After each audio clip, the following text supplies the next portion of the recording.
when you're putting your pedals on, you'll find a pedal that's marked L. It may be on the end of the shaft, an L, but you'll find the arm that says L as well. If it isn't marked, when you're sitting on the bike, it is the left side. Why is that important? It's because it has a counterclockwise thread that goes on the left only.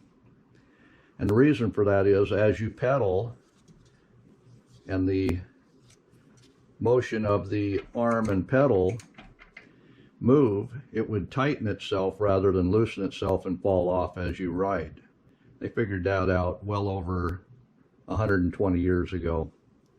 So every bike that's been made, pretty much, they put a left-hand thread on the left-hand pedal for that reason. Same here, you'll see that one has a R on it for the right side. So it is a right-handed thread and turns on clockwise. When you're installing the seat, you want it to a comfortable riding length. That will be from the top of the seat down to the pedal. That's all the way down. For your size, whatever your size might be of legs, you want that to be where you're comfortable to stand on it as you sit on the seat.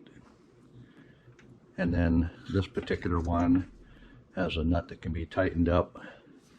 And then this is a cam action lock that will lock it into place. You may have to adjust that after your first ride. Same as the seat bolts. The seat bolts will pop and loosen itself.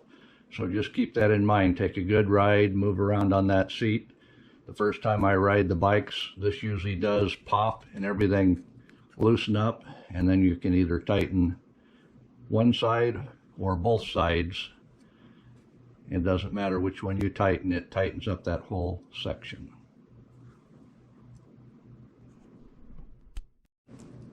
When you're installing the front steering, there is a minimum level. You have to have it down inside the front fork.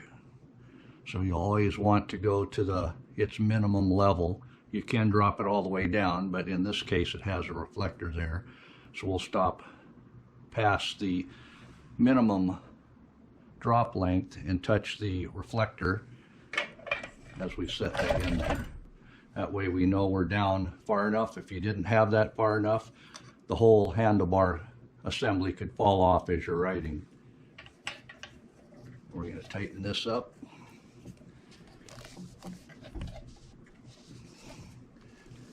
Everything here after your first ride you may need to tighten again or at least check.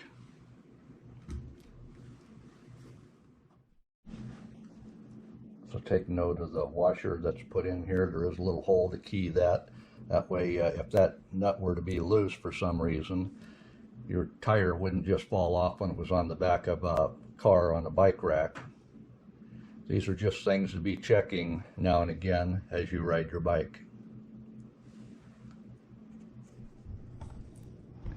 When you're setting your brakes, you do want to have the pads lined up with the rim, and you do want to have the spring, when you pull the brake to set it, you want it to release the same amount on both sides.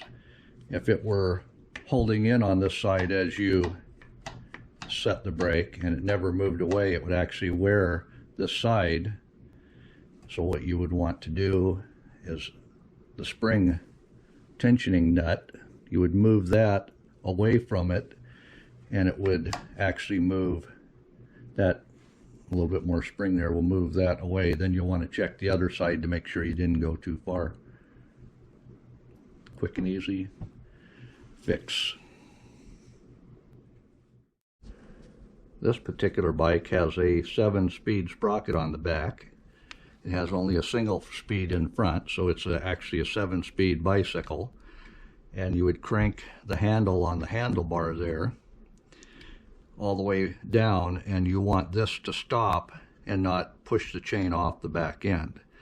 I've tried this one out already, and it seems to be good in the box, but for some reason if it were to start pushing off to the plastic, you can adjust the stop pins here or here. There's a minimum in and a maximum out, and you can adjust these to stop this arm from moving further away or further in.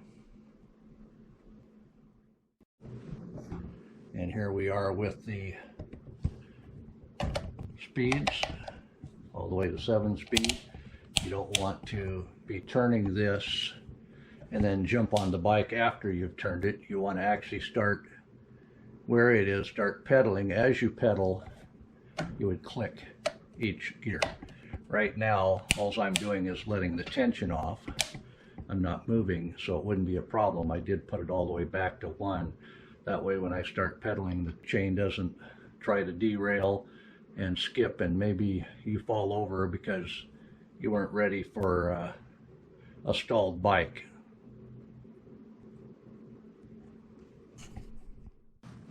So fenders will keep the weather off of you. This one attaches up here with the brake nut on the back side of it, and keeping track of which washer was where, you do want this shaped one. It has a concave shape to actually fit the fork, and then you'll be able to have enough thread to put the fender on. And then these fender supports, you do want to make sure the nut is on good and tight, because if that were to fall off and you didn't notice it and a twig hit something, it could push that into the spokes, causing you to crash and hopefully not ruining your spokes in your rim. Reflector replacement or installment. If your reflector is gone and you want to put one on, the question would be, where do you put it? It's usually opposite the fill stem of the bike. Not that it's a great lot of weight, that fill stem, but it is more weight than nothing, so generally they'll always put it on the back side of the fill stem. Sorry about the dirt, I've already taken this for a ride. But if you're ever wondering what direction to put the front wheel on, look at the back wheel. You can see there's little arrows pointing forward as it goes up into the fender. And that's the same thing you'll do on the front tire. Not that it makes a whole lot of difference, but if you're ever wondering, just look at the back tire. It'll give you a guide as which way to put on the front tire.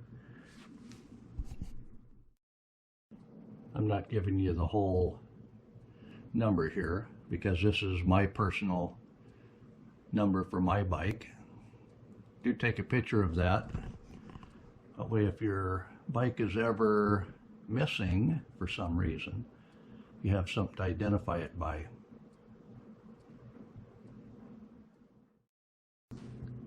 And another good thing to do to identify your bike, take a picture of you with your bike.